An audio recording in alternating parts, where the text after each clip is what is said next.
श्री सत्यनारायण व्रत कथा। सत्यनारायण भगवान की जय। पहला अध्याय। एक समय नैमिषारण्य तीर्थ में शौनक आदि 88,000 ऋषियों ने श्री सूत जी से पूछा, हे प्रभु, इस घोर कलयुग में वेद विद्या रहित मनुष्यों को प्रभु भक्ति किस प्रकार मिलेगी तथा उनका उद्धार कैसे होगा। इसलिए हे मुनि श्रेष्ठ, कोई ऐसा तप व्रत बताइए जिससे थोड़े समय में पुण्य प्राप्त होवे तथा मनवांचित फल मिले। उस कथा को सुनने की हमारी हार्दिक इच्छा है। सर्वशास्त्र ज्ञाता श्री सूत जी बोले, हे वैष्णव में पूज्य, आप सबने सर्व प्राणियों के हित की बात पूछी है। अब मैं उस शेष व्रत को आप लोगों से कहूँगा जिस व्रत को नारद जी ने श्री लक्ष्मी नारायण से पूछा था और श्री लक्ष्मीपति ने मुनि श्रेष्ठ नारद से कहा था। सो ध्यान से सुनो। एक समय योगीराज नारद जी दूसरों के हित की इच्छा से अनेक लोकों में घूमते हुए मृत्यु लोक में आ पहुँचे। यहाँ अनेक योनियों में जन्मे हुए प्रायः सभी मनुष्यों को अपने कर्मों के द्वारा अनेक दुखों से पीड़ित देखकर सोचा, किस यत्न के करने से इनके दुखों का नाश हो सकेगा। ऐसा मन में सोचकर मुनि श्रेष्ठ नारद जी विष्णु लोक को गए। वहाँ श्वेत वर्ण और 4 भुजाओं वाले देवों के ईश नारायण जी को देखा, जिनके हाथ में शंख चक्र गदा और पद्म थे तथा वरमाला पहने हुए थे। उन्हें देखकर नारद जी उनकी स्तुति करने लगे। हे भगवान, आप अत्यंत शक्ति से संपन्न हैं। मन तथा वाणी भी आपको नहीं पा सकती।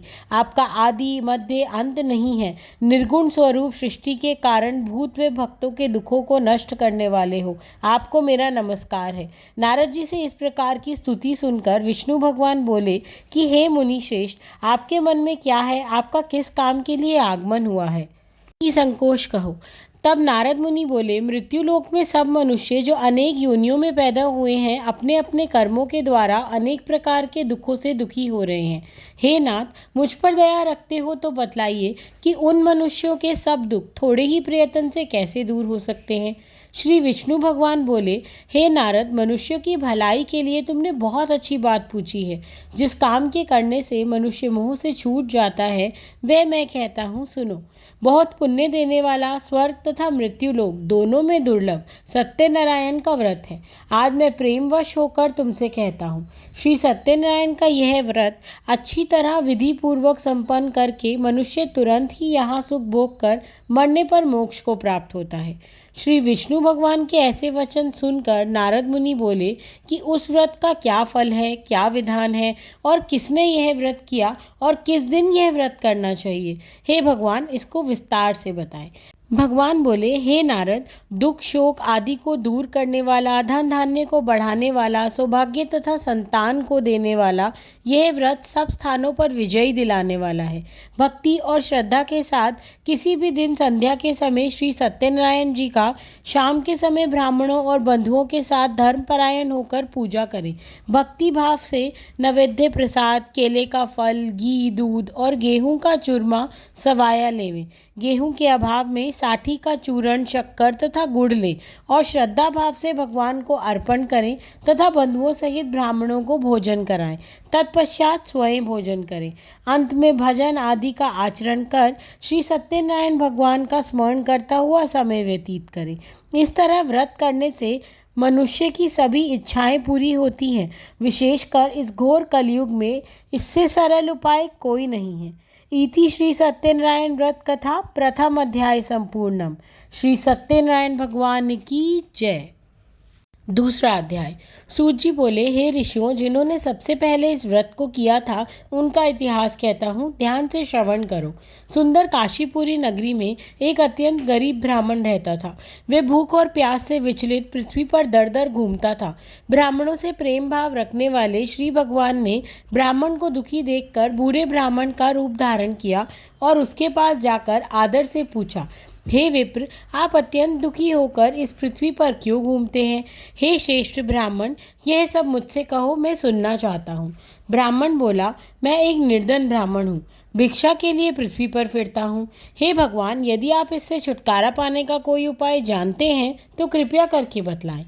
वृद्ध ब्राह्मण बोला, घोर कलयुग में श्री सत्यनारायण भगवान मनवांछित फल देने वाले हैं। इसलिए हे ब्राह्मण, तू उनका पूजन कर, जिसके करने से मनुष्य सब दुखों से मुक्त होता है। ब्राह्मण को व्रत का सारा विधान बतलाकर बूढ़े ब्राह्मण का रूप धारण करने वाले श्री सत्यनारायण भगवान अंतर्ध्यान हो गए। जिस व्रत को वृद्ध ब्राह्मण ने बताया है मैं उसको अवश्य करूँगा। यह निश्चय करने पर उस ब्राह्मण को रात भर नींद नहीं आई। वे सवेरे जल्दी उठकर श्री सत्यनारायण के व्रत का निश्चय कर भिक्षा के लिए चल दिया। उस दिन उसको भिक्षा में बहुत सा धन मिला, जिससे बंधुओं बांधुओं के साथ उसने भगवान श्री सत्यनारायण का व्रत किया। इसके करने से वह ब्राह्मण सब दुखों से छूटकर अनेक प्रकार की संपत्तियों से युक्त हुआ। उस समय से वे ब्राह्मण हर मास व्रत करने लगा। इस तरह श्री सत्यनारायण भगवान के व्रत को जो शास्त्र विधि के अनुसार श्रद्धापूर्वक करेगा वह सब पापों से छूटकर मोक्ष को प्राप्त करेगा। आगे जो मनुष्य पृथ्वी पर श्री सत्यनारायण का व्रत करेगा वह सब दुखों से छूट जाएगा। इस तरह नारद जी से श्री नारायण का कहा हुआ यह व्रत मैंने तुमसे कहा। हे विप्रो, अब मैं और क्या कहूँ, मुझसे कहे। ऋषि बोले, हे मुनीश्वर, संसार में इस ब्राह्मण से सुनकर किस किसने इस व्रत को किया, हम वह सब सुनना चाहते हैं। इसके लिए हमारे मन में श्रद्धा है। सूत जी बोले, हे मुनियों, जिसने इस व्रत को किया है वह सब सुनो। एक समय एक ब्राह्मण धन और ऐश्वर्य के अनुसार बंधु बांधुओं के साथ व्रत करने को तैयार हुआ। उसी समय एक लकड़ी बेचने वाला बूढ़ा आदमी आया और लकड़ियों को बाहर रखकर ब्राह्मण के मकान में गया। प्यास से दुखी लकड़हारा उनको व्रत करते देखकर ब्राह्मण को नमस्कार कर कहने लगा कि आप यह क्या कर रहे हैं और इसके करने से क्या फल मिलता है, कृपया करके मुझसे कहो। ब्राह्मण ने कहा, सब मनोकामनाओं को पूरा करने वाला यह श्री सत्यनारायण भगवान का व्रत है। इन्हीं की कृपा से मेरे यहाँ धन धान्य आदि की वृद्धि हुई है। ब्राह्मण से इस व्रत के बारे में जानकर लकड़हारा बहुत प्रसन्न हुआ। चरणामृत ले और प्रसाद खाने के बाद अपने घर को गया। लकड़हारे ने अपने मन में इस प्रकार संकल्प किया कि आज शाम में लकड़ी बेचने से जो धन मिलेगा उसी से भगवान सत्यनारायण देव का उत्तम व्रत करूंगा। यह मन में विचार कर वे बूढ़ा आदमी लकड़ियां अपने सिर पर रखकर जिस नगर में धनवान लोग रहते थे ऐसे नगर में गया।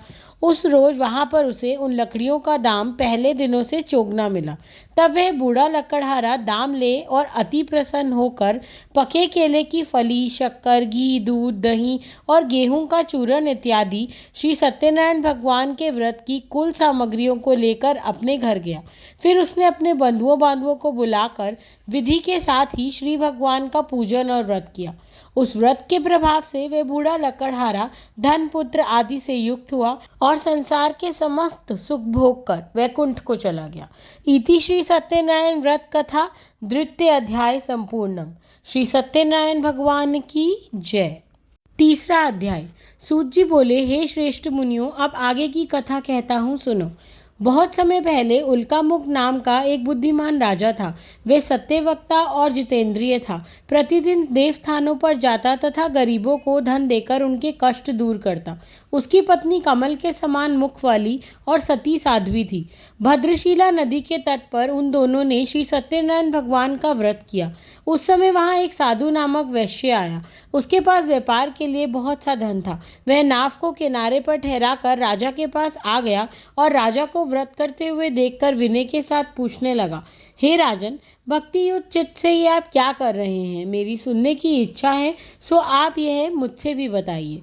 राजा बोला, हे साधु, अपने बंधुओं बांधुओं के साथ पुत्र आदि की प्राप्ति के लिए ये महाशक्तिवान श्री सत्यनारायण भगवान का व्रत व पूजन कर रहा हूँ। राजा के वचन सुनकर साधु आदर से बोला, हे राजन, मुझसे भी इसका सब विधान कहो। मैं भी आपकी कथा अनुसार इस व्रत को करूँगा। मेरे भी कोई संतान नहीं है और इससे निश्चय ही होगी। राजा से सब विधान सुन व्यापार से निवृत्त हो वह आनंद के साथ अपने घर गया। साधु वैश्य ने अपनी स्त्री से संतान देने वाले उस व्रत का समाचार सुनाया और प्रण किया कि जब मेरे संतान होगी तब मैं इस व्रत को करूँगा। साधु ने ऐसे वचन अपनी स्त्री लीलावती से कहे। एक दिन उसकी स्त्री लीलावती पति के साथ आनंदित हो संसारिक धर्म से प्रवृत्त होकर श्री सत्यनारायण भगवान की कृपा से गर्भवती हो गई तथा 10वें महीने में उसके यहाँ एक सुंदर कन्या का जन्म हुआ। दिनों दिन वे कन्या इस तरह बढ़ने लगी जैसे शुक्ल पक्ष का चंद्रमा बढ़ता है। कन्या का नाम कलावती रखा गया। तब लीलावती ने मीठे शब्दों में अपने पति से कहा कि जो आपने संकल्प किया था कि भगवान का व्रत करूंगा, अब आप उसे पूरा करिए। साधु बोला, हे प्रिय, इसके विवाह पर करूँगा। इस प्रकार अपनी पत्नी को आश्वासन दे वह नगर को व्यापार करने चला गया। धीरे धीरे कलावती प्रीतगृह में दिनों दिन बढ़ने लगी। लौटने पर साधु ने जब नगर में सखियों के साथ अपनी पुत्री को खेलते देखा तो तुरंत दूत बुलाकर कहा कि पुत्री के वास्ते कोई सुयोग वर देख कर लाओ। साधु नामक वैश्य की आज्ञा पाकर दूत कंचन नगर पहुंचा और वहां पर बड़ी खोज और देखभाल कर लड़की के लिए सुयोग्य वाणिक पुत्र ले आया। उस सुयोग्य लड़के को देखकर साधु ने अपने बंधुओं बांधुओं सहित प्रसन्नचित होकर अपनी पुत्री का विवाह उसके साथ कर दिया। किंतु दुर्भाग्य से वह विवाह के समय भी व्रत को करना भूल गया। तब श्री सत्य भगवान क्रोधित हो गए और उन्होंने वैश्य को श्राप दिया कि तुम्हें दारुण दुख प्राप्त होगा। अपने कार्य में कुशल साधु बनिया जमात सहित नावों को लेकर व्यापार करने के लिए समुद्र के समीप स्थित रत्नपुर नगर में गया और वहां दोनों ससुर जमाई चंद्रकेतु राजा के उस नगर में व्यापार करने लगे। एक रोज भगवान श्री सत्यनारायण की माया से प्रेरित कोई चोर राजा का धन चुराकर भागा जा रहा था, किंतु राजा के दूतों को आता देखकर चोर ने घबराकर भागते हुए राजा के धन को वहीं छुपाकर रख दिया जहां वे ससुर जमाई ठहरे थे। जब दूतों ने उस साधु वैश्य के पास राजा के धन को रखा देखा तो वह दोनों को बांध कर ले गए और प्रसन्नता से दौड़ते हुए राजा के समीप जाकर बोले, ये दो चोर हम पकड़ कर लाए हैं, देखकर आज्ञा दें। तब राजा ने बिना उनकी बात सुने ही आज्ञा देकर उन्हें कठिन कारावास में डाल दिया और उनका सब धन भी छीन लिया। श्री सत्यनारायण भगवान के श्राप द्वारा उनकी पत्नी भी घर पर बहुत दुखी हुई और घर पर जो धन रखा था उसे चोर चुरा कर ले गए। शारीरिक व मानसिक पीड़ा तथा भूख प्यास से अति दुखित हो अन्न की चिंता में कलावती कन्या एक ब्राह्मण के घर गई। वहां उसने श्री सत्यनारायण भगवान का व्रत होते देखा, फिर कथा सुनी तथा प्रसाद ग्रहण कर रात को घर आई। माता ने कलावती से कहा, हे पुत्री, तू अब तक कहाँ थी व तेरे मन में क्या है? कलावती बोली, हे माता, मैंने एक ब्राह्मण के घर श्री सत्यनारायण भगवान का व्रत होते देखा है। कन्या के वचन सुनकर लीलावती भगवान के पूजन की तैयारी करने लगी। लीलावती ने परिवार और बंधुओं सहित श्री सत्यनारायण भगवान का पूजन किया और वर मांगा कि मेरे पति और दामाद शीघ्र घर आ जाएं। साथ ही प्रार्थना की कि हम सबका अपराध क्षमा करो। श्री सत्यनारायण भगवान इस व्रत से संतुष्ट हो गए और राजा चंद्रकेतु को स्वप्न में दर्शन देकर कहा, हे राजन, जिन दोनों वैश्यों को तुमने कैद कर रखा है वे निर्दोष हैं। उन्हें प्रातः ही छोड़ दो और उनका सब धन जो तुमने ग्रहण किया है दे दो, नहीं तो मैं तेरा धन, राज्य, पुत्र आदि सब नष्ट कर दूंगा। राजा से ऐसे वचन कहकर भगवान अंतर्ध्यान हो गए। प्रातःकाल राजा चंद्रकेतु ने सभा में अपना स्वप्न सुनाया और सैनिकों को आज्ञा दी कि दोनों वाणिक पुत्रों को कैद से मुक्त कर सभा में लाया जाए। दोनों ने आते ही राजा को नमस्कार किया। राजा मीठे वाणी में अपनी गलती की क्षमा मांगी और उनसे कोमल वाणी में बोला, हे महाअनुभवों, भाग्यवश आप लोगों को ऐसे कठिन दुख प्राप्त हुआ है। अब आपको कोई भय नहीं है। ऐसा कहकर राजा ने उनको नए नए वस्त्राभूषण पहनाए तथा उनका जितना धन लिया था उससे दुगना देकर आदर सहित विदा की। दोनों वैश्य अपने घर को चल दिए। इति श्री सत्यनारायण व्रत कथा तृतीय अध्याय संपूर्णम। श्री सत्यनारायण भगवान की जय। चौथा अध्याय। सूत जी बोले, वैश्य ने मंगलाचार करके यात्रा आरंभ की और अपने नगर को चला। उनके थोड़ी दूर निकलने पर दंडी वेशधारी श्री सत्यनारायण ने उनसे पूछा, हे साधु, तेरी नाव में क्या है? अभिमानी वणिक हंसता हुआ बोला, हे दंडी, आप क्यों पूछते हो? क्या धन लेने की इच्छा है? मेरी नाव में तो बेल और पत्ते भरे हैं। वैश्य का कठोर वचन सुनकर श्री भगवान ने कहा, तुम्हारा वचन सत्य हो। दंडी ऐसा कहकर वहां से चले गए और कुछ दूर जाकर समुद्र के किनारे बैठ गए। दंडी के जाने पर वैश्य ने नित्य क्रिया के बाद नाव को ऊंची उठी देखकर अचंभा किया तथा नाव में बेल पत्ते आदि देखकर मूर्छित हो जमीन पर गिर पड़ा। फिर मूर्छा खुलने पर अत्यंत शोक प्रकट करने लगा। तब उनका दामाद बोला कि आप शोक ना करें, ये दंडी महाराज का श्राप है, अतः उनकी शरण में चलना चाहिए, तभी हमारी मनोकामना पूरी होगी।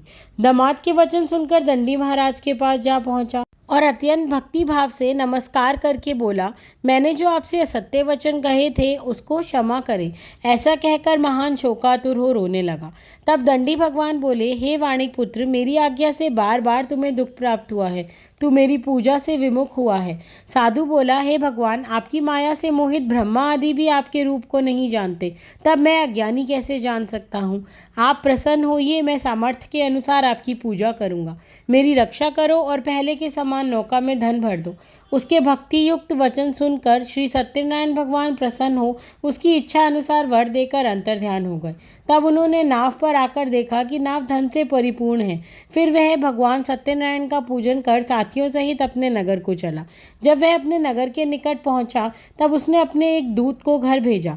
दूत ने साधु नामक वैश्य के घर जाकर उसकी स्त्री को नमस्कार कर कहा, आपके पति अपने दामाद सहित इस नगर के समीप आ गए हैं। ऐसा वचन सुन साधु की स्त्री ने बड़े हर्ष के साथ सत्यदेव का पूजन कर पुत्री से कहा, मैं अपने पति के दर्शन को जाती हूँ, तू कार्य पूर्ण कर शीघ्र आ जाना। परंतु माता के ऐसे वचन सुनकर भी कलावती प्रसाद छोड़कर पति के दर्शन के लिए चली गई। प्रसाद की अवज्ञा के कारण सत्यदेव ने रुष्ट हो उसके पति को नाव सहित पानी में डुबो दिया। कलावती अपने पति को ना देखकर रोती हुई जमीन पर गिर गई। इस तरह नौका को डूबा हुआ तथा कन्या को रोती हुई देख साधु दुखित हो बोला, हे भगवान, मुझसे या मेरे परिवार से जो भूल हुई है उसे क्षमा करो। उसके दीन वचन सुनकर सत्यदेव भगवान प्रसन्न हो गए और आकाशवाणी हुई, हे साधु वैश्य, तेरी कन्या मेरे प्रसाद को छोड़कर आई है, इसलिए उसका पति अदृश्य हुआ है। यदि वे घर जाकर प्रसाद खाकर लौटे तो इसे इसका पति अवश्य मिलेगा। ऐसी आकाशवाणी सुनकर कलावती ने अपने घर पहुंचकर प्रसाद खाया, फिर आकर पति के दर्शन किए। तत्पश्चात साधु ने बंधुओं बांधुओं सहित श्री सत्यनारायण जी का विधि पूर्वक पूजन किया। उस दिन से वह हर पूर्णिमा को श्री सत्यनारायण का पूजन करने लगा। फिर इस लोक के सुख भोग कर अंत में स्वर्ग लोक को गया। इति श्री सत्यनारायण व्रत कथा चतुर्थ अध्याय संपूर्णम। श्री सत्यनारायण भगवान की जय। 5वां अध्याय। सूत जी बोले, हे ऋषियों, मैं और भी कथा कहता हूँ, सुनो। प्रजापालन में लीन तुंगध्वज नाम का एक राजा था। उसने भी भगवान का प्रसाद त्याग कर बहुत दुख पाया। एक समय राजा वन में जाकर वन्य पशुओं को मारकर बड़ के पेड़ के नीचे आया। वहाँ उसने ग्वालों को भक्ति भाव से बांधुओं सहित श्री सत्यनारायण जी का पूजन करते देखा। परंतु राजा देखकर भी अभिमानवश वहाँ नहीं गया और ना ही सत्यदेव भगवान को नमस्कार किया। जब ग्वालों ने भगवान का प्रसाद उसके सामने रखा तो वह प्रसाद को त्याग कर अपनी सुंदर नगरी को चला। वहाँ उसने अपना सब कुछ नष्ट हुआ पाया तो वह जान गया कि यह सब भगवान सत्यदेव ने ही किया है। तब वह विश्वास कर उसी स्थान पर वापस आया और ग्वालों के समीप गया और विधि पूर्वक पूजन कर प्रसाद खाया। तो श्री सत्यनारायण की कृपा से पहले जैसा था सब वैसा ही हो गया और दीर्घ काल तक सुख भोग कर मरने पर स्वर्ग लोक को गया। जो मनुष्य इस परम दुर्लभ व्रत को करेगा, भगवान की कृपा से उसे धन धान्य की प्राप्ति होगी। निर्धन धनी और बंदी बंधनों से मुक्त होकर निर्भय हो जाता है। संतानहीनों को संतान प्राप्ति होती है तथा सब मनोरथ पूर्ण हो अंत में वैकुंठ धाम को जाता है। जिन्होंने पहले इस व्रत को किया, अब उनके दूसरे जन्म की कथा कहता हूँ। वृद्ध शतानन ब्राह्मण ने सुदामा के रूप में जन्म लेकर मोक्ष को पाया। उल्कामुख नाम का राजा दशरथ होकर वैकुंठ को प्राप्त हुआ। साधु नाम का वैश्य ने धर्मात्मा व सत्य प्रतीक राजा मोरध्वज बनकर अपने पुत्र को ही आरी से चीरकर मोक्ष को प्राप्त किया। महाराज तुंगध्वज ने स्वयंभू मनु होकर भगवान में भक्ति युक्त हो कर्म कर मोक्ष को प्राप्त किया। लकड़हारा भील अपने अगले जन्म में गुहू नामक निषाद हुआ, जिसने भगवान राम के चरणों की सेवा कर मोक्ष को प्राप्त किया। इति श्री सत्यनारायण व्रत कथा संपूर्णम। श्री सत्यनारायण भगवान की जय। श्री सत्यनारायण भगवान की आरती। ओम जय लक्ष्मी रमण स्वामी, जय लक्ष्मी रमण। सत्यनारायण स्वामी, सत्यनारायण स्वामी, जनपातक हरणा। ओम जय लक्ष्मी रमण। रतन जड़ित सिंहासन, अद्भुत छवि राजे, स्वामी अद्भुत छवि राजे। नारद करत निरंजन, नारद करत निरंजन, घंटा ध्वनि बाजे। ओम जय लक्ष्मी रमण। प्रकट भये कली कारण, दिवज को दर्श दियो स्वामी दिवज को दर्श दियो। बूढ़ा ब्राह्मण बनकर, बूढ़ा ब्राह्मण बनकर कंचन महल कियो। ओम जय लक्ष्मी रमण। दुर्बल भील कराल, जिन पर कृपा करी स्वामी जिन पर कृपा करी। चंद्रचूड़ एक राजा, चंद्रचूड़ एक राजा, जिनकी विपत्ति हरी। ओम जय लक्ष्मी रमण। वैश्य मनोरथ पायो, श्रद्धा तज दीनी स्वामी श्रद्धा तज दीनी। सो फल भोग्यो प्रभु जी, सो फल भोग्यो प्रभु जी, फिर स्तुति कीनी। ओम जय लक्ष्मी रमण। भाव भक्ति के कारण, छिन छिन रूप धर्यो स्वामी पल पल रूप धर्यो। श्रद्धा धारण कीनी, श्रद्धा धारण कीनी, तिनके काज सरयो। ओम जय लक्ष्मी रमण। ग्वाल बाल संग राजा, वन में भक्ति करी स्वामी वन में भक्ति करी। मन मांचित फल दीनो, मन मांचित फल दीनो, दीन दयाल हरि। ओम जय लक्ष्मी रमण। चढ़त प्रसाद सवायो, कदली फल मेवा स्वामी कदली फल मेवा। धूप दीप तुलसी संग, धूप दीप तुलसी संग, राजी विष्णु सत्य देवा। ओम जय लक्ष्मी रमणा। सत्यनारायण जी की आरती जो कोई नर गावे स्वामी प्रेम सहित गावे। कहत शिवानंद स्वामी, तन मन धन सुख संपत्ति पावे। ओम जय लक्ष्मी रमणा। आरती श्री जगदीश हरे की। ओम जय जगदीश हरे स्वामी जय दीनानाथ हरे। भक्त जनों के संकट, दास जनों के अवगुण, बंसी वाला दूर करे। ओम जय जगदीश हरे। जो ध्यावे फल पावे, दुख विन से मन का स्वामी दुख विन से मन का।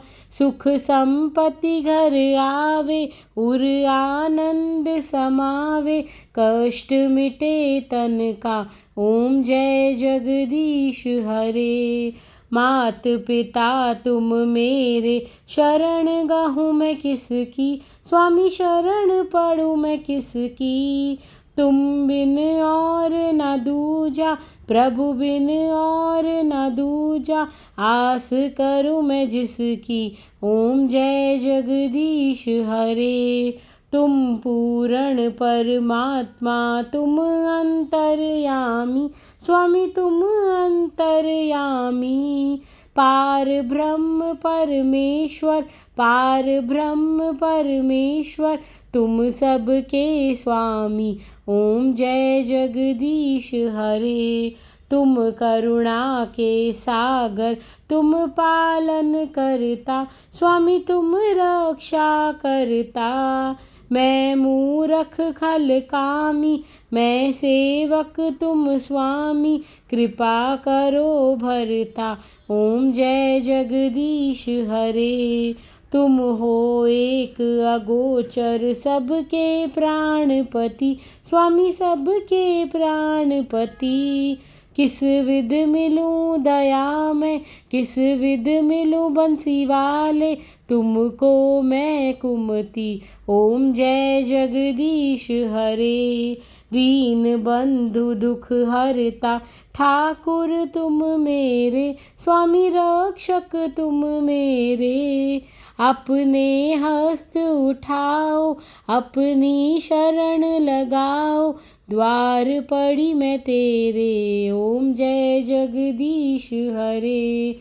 विषय विकार मिटाओ, पाप हरो देवा स्वामी कष्ट हरो देवा। श्रद्धा भक्ति बढ़ाओ, हृदय प्रेम बढ़ाओ, संतन की सेवा। ओम जय जगदीश हरे। तन मन धन सब कुछ है तेरा, स्वामी सब कुछ है तेरा।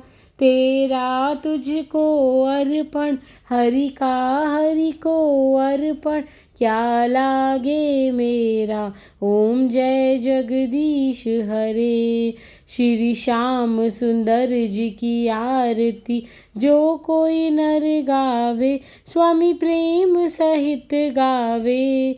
कहत शिवानंद स्वामी, कहत हरि हर स्वामी, मनमांचित फल पावे। ओम जय जगदीश हरे। श्री सत्यनारायण भगवान की जय।